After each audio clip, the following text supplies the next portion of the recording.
Just gonna write body language. Your body language is good, but you're not closed off like this, okay, right? But you do come across a little bit nervous. Yeah. Feet tapping and stuff like that. Makes sense, yeah? Your eye contact's fantastic. Okay, you've got nothing to worry about that. You're not like off with the fairies. You're actually paying attention and asking questions.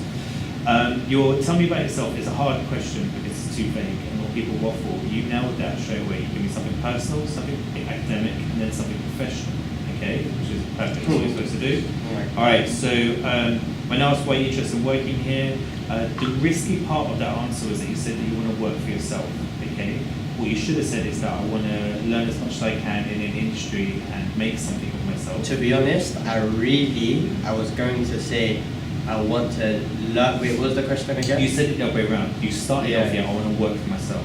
And then you said, I want to work somewhere and learn as much as I can. I really wanted to say I want to work with someone and be their, it's not called apprenticeship or nothing.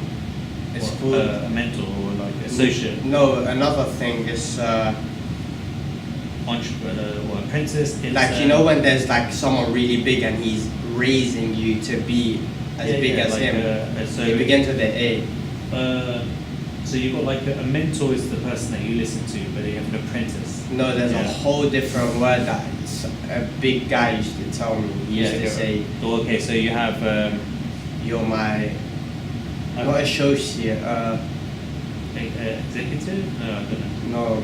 So you like mentors word. normally have to have proteges, and a protege is somebody that you basically come to. Protege. It's called a protege. Yeah. Okay. I was gonna say I want to be someone's protege. You have to say the word properly. One thing I noticed in this that you find words tricky. Yeah. Okay, so either slow down the way that you're saying them, or don't say them unless you know how to say them like properly. So like outside the interview, like if you know you're gonna say this word, read it, find out how it's spelled, say it like properly, professionally, and only use it in the interview. Okay. Because the thing is, I didn't want it to like have a long gap and then I seem a bit. No, but you got stuck on the word technological and technician, or like electrician. Yeah. Electrician. Like just like when you stumble on words, it's either you're not reading enough or you didn't know how the word spelled.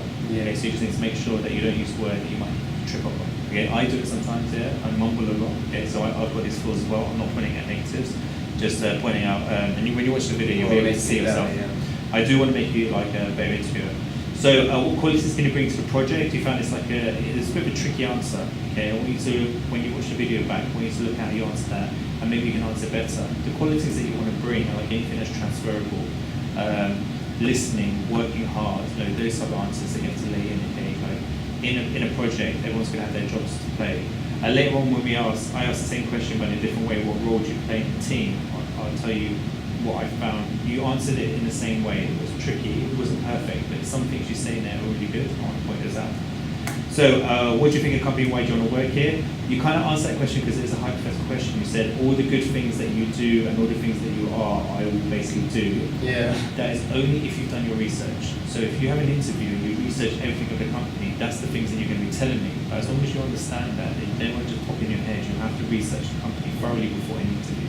So just make sure that you research. But you're on the right note. You know, when you were talking about all of this, I was remembering all of the websites that I was reading about for the apprenticeship, and I have a picture of a screenshot, and like I use that photographic memory. It's normally like the good thing, like the company's got a good reputation, they're making waves, they're doing things or projects. If you start talking about past projects that they've done that you found interesting and inspiring, that's why you went to them. They love stuff like that, to know that they've done something that's basically cool to them. And they know that I researched them and took the time on my day. Yeah, you sound like you know what you're talking about, right?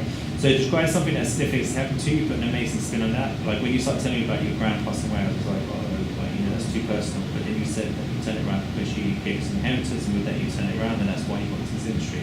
Very, very good way you answer that. In fact, the way you answer most questions, you put good spins on them. Okay, yeah. So that's not. You do it naturally, but it's not easy to do.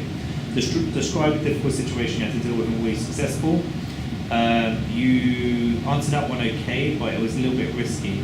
And sometimes you say at the end of a sentence and stuff. Okay, you just need to stop that. That's sociable talking, where you can say etc. But in an interview, there should be a definite end to the sentence. You know why I realize that when I speak to people, I say that because when I'm talking to you, at the same time that I'm talking, I'm thinking of a whole different thing of what I'm gonna say I next. do the same. I do the same thing. So I used to do exactly the same thing when I was younger. But I guess the more interviews you do, the more practice that you have, and hence why we're doing Mach 1 now. When I asked you what do you enjoy most about your course, you said it was a hobby. And that's a bit tricky and risky because it sounds like you're not taking anything seriously. Like I understand that you want to do property, and this is like something that you're doing, because not that They you would have want to. you to. Yeah, exactly. Just say like you have to lay it down. Rather than saying a hobby, just saying that this is what I want to do. I started doing creative media because that's what I thought I wanted to do, but now I realise what I do want to do. And maybe in the future it will just be like a hobby. I do photography, I do videography, but my main interest is property. Does that make sense? Yeah. But you just started a sentence, I think this is a hobby. I'm like thinking, alright, so he's not taking things seriously. Like, you say you want to go into property as a hobby. Like, if somebody said that to you, I just do property as a hobby. They'll think I'm just some millionaire that has fun with it. Exactly, right. They don't take it professional. Describe yourself in 3 words. I'm the best. You came across as confident and arrogant. That's good. Okay, right? But when I asked you the same question in a different way, when I said, do you think you're good enough for this role? You were like, yes, like that. So, Because I was thinking, what's the role? Like, what is the role? You came across a tiny bit uncertain, but you didn't step over the line as arrogant. Okay, you always stayed on the side of confidence. That's a good thing. If you were just like, yeah, of course I am, I would be like, all right, this guy's just arrogant. Okay, but you didn't, so you're fine. You're on the nicer side. Do you think you're good enough for the course? You said yes, that was positive. What does independent learning mean to you? Your answers could have been better. I think you need to think about the question more. So like, independent learning or independent working is working solely by yourself, for yourself, and not needing anyone to look over you or tell you what to do, but you appreciate somebody that gives you guidance. That's what I meant when I said if you can't do it yourself, don't do it. That's basically what I meant. Like if you need someone to help you to do the thing that you're getting paid to do, you shouldn't be doing it. You should always set up as like there's a good sentence that always got in my head. Where I see myself as an efficient leader, I always appreciate the opportunity to work in a group. So what I've just said there is that I don't mind leading a group, but I do always like working in a group. I don't mind not being the leader. Yeah. So I was gonna say I like to be the leader because I like to push things forward. I like to push people. I like to do it. You have to always say, time. but I want to work in a team with people. Yeah. So always like bring it back. So what role do you play in a team? Your answer was just like there's not a leader. Like you know what you just said now. Yeah. Your answer to that was there's no leader in the team. We're all in it together. If we all fail, we all fail together. Now that sounds good, but the reality is in a team, everyone's got a role to play. Yeah, there is a leader, and like what you want to say is that the role that you play is what best fits the team, and making sure that everybody has all the work and all the help they need to make sure the work gets done. But I do like what you said. If we all fail, we all fail together. Okay, so that's kind of like the camaraderie. The CELA. The CEO, how he said. See, I just said the word. Just slurred. Slurred. I said camaraderie, not camaraderie. Camaraderie. No, I can't say it now. Can you see, but if there's a word that you're trying to say that you know but you can't remember how to say it, like look, makes you look a little bit silly. From now on, I'm gonna just research. In a group, in a group. You know when you've got like camaraderie, okay, which is where everyone's like in it together, or we'll do it, or together. That's what I like to my answer. If I could say the word better, then I probably would have sold it to you even more. So, what does equal rights mean to you? You said not human. Okay, so equal rights, it's everybody's treated equally, no matter their background or race. Yeah, that's what I mean. But you said not human.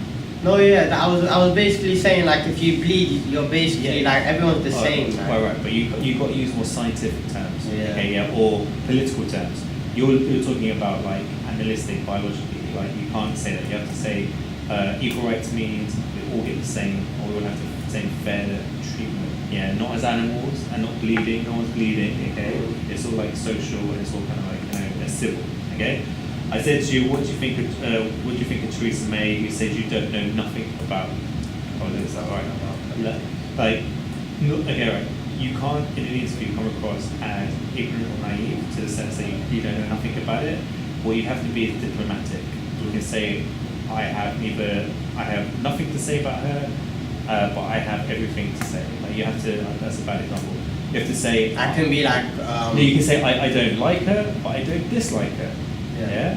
So you're on the fence. because you don't know, like, if I'm conservative, so you can't say anything offensive, we might have a political project that we're going about to start, and this is why I'm interviewing you. So if you say I don't know nothing about politics, I'm not going to hire you because there's a political project going on. Does that make sense? But I'm glad that you didn't say anything negative, because most people say she's a dick, and you can't say that because that's not diplomatic. They're going to say you're just not professional. Exactly, but you saying I don't know nothing is also negative. Yeah, okay, yeah. right? Why are you not going to university? You said something very incorrect. You say if you don't know what you want to do, you go to university. That's not true. Is it? If I want to be a doctor, Yeah. I know what I want to do. If I want to be a lawyer, I know what I want to do. People go to university because they know exactly what they want to do. Like you, the last part you said was perfect. You said that you don't want to be in debt. That's perfect. But don't say people go to university and to muck around. That is true, but the majority of people that spend that much money do know what they want to do. University is quite good for them. Just say it's not for you. Just saying, look, I love the idea of university. If I was going to be a doctor or a lawyer, I'd definitely go to university, but I don't want to give myself to debt to get into property, which I can learn as I learn. Make sense? Right. What's the one thing that would stop you from completing this course or getting this job? You said £1 million.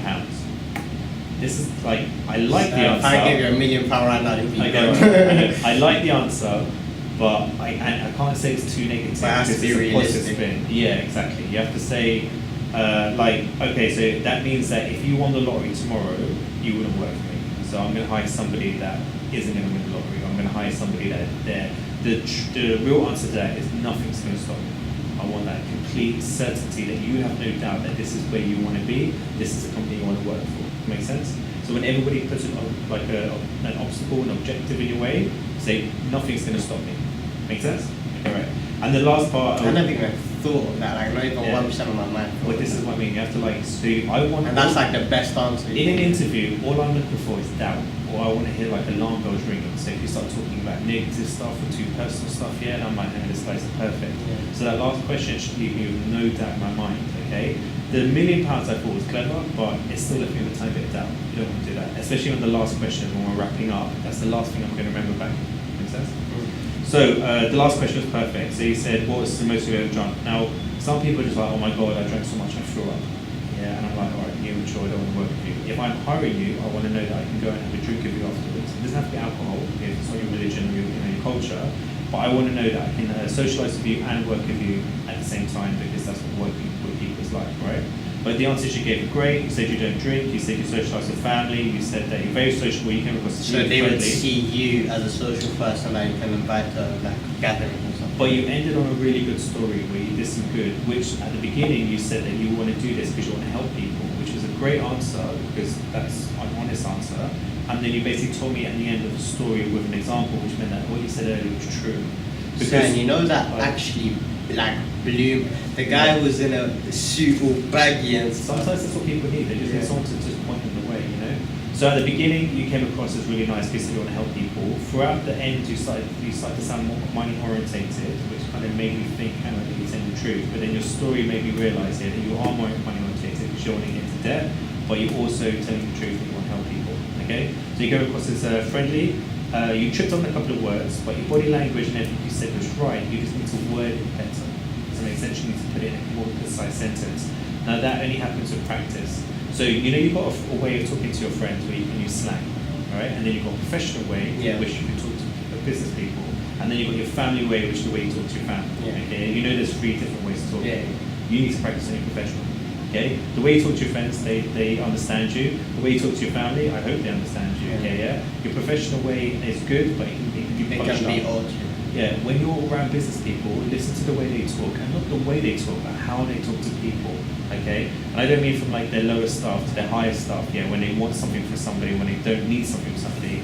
I mean just the way they conduct, their control over the English language. It's art. And you know what? Someone taught me. A business partner told me that respect is 100 times better than money. If someone respects you and he talks to everyone the exact same way. Yeah, if you remember people's names, no matter where they work, like in the army, like the great generals of Roman history and warfare, that he knew every single name of every single general that worked with him. Because, respect. Yeah, respect, and because if you want to risk their lives, they know their name, they feel honoured. That's the whole thing. I know lots of people that work in business that don't take money, they take favours. So Yeah. no matter, like the person's like, let me give you some money for what you did. Like, no, don't be silly. But if I need something,